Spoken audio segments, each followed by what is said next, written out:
திறமை, உழைப்பு, அறிவு, ஆற்றல் ஆகியவற்றை ஒருங்கே பெற்ற தீரர்களின் கூட்டம்தான் திராவிட முன்னேற்ற கழகம். தந்தை பெரியார், பேரறிஞர் அண்ணா, முத்தமிழர் கலைஞர் ஆகியோருடைய வழி நின்று தமிழினத்தின் எழுச்சிக்காக, தமிழ்நாட்டுடைய வளர்ச்சிக்காக உண்மையா உழைக்கிறவங்க நாம. கழகம் நம்மை காத்தது, நாம் கழகத்தை காக்கணும் என்று உழைக்கிற உங்களை போன்ற உடன்பிறப்புகள் இருக்கும் வர எந்த கொம்பனாலும் திராவிட முன்னேற்ற கழகத்தை தோற்கடிக்க முடியாது. உங்களுக்கு தலைமை தொண்டனாக இருக்கிறது என் வாழ்க்கையிலே நான் பெற்ற பெரும் பேறு. உங்கள் உழைப்பை தொடர்ந்து கொடுத்து திராவிடம் உயர்த்த தமிழ்நாட்டை தலைகுனிய விட மாட்டோம்னு 2026 தேர்தலையும் நீங்க களப்பணியாற்றணும். இந்தியாவிலேயே முதல் முறையாக ஒரு மாநில கட்சி ஆட்சியை பிடிச்ச வரலாறு உருவாக்கணுங்க நாம. 74 ஆண்டு கால ஹிஸ்டரி இருக்கு நமக்கு.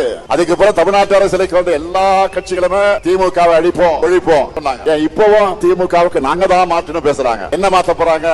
நம்ம கொள்கைகளை விட சிறந்த கொள்கையை யாராவது பேசுறாங்களா? மாற்றம் என்று சொன்ன எல்லாரும் மாறினாங்க, மறைஞ்சு போனாங்க. ஆனா திமுக மட்டும் மாறல. தமிழ்நாட்டு மக்கள் மனசிலிருந்து என்றைக்கும் மறையல. இதுதான் தமிழ்நாடு பாலிடிக்ஸ்.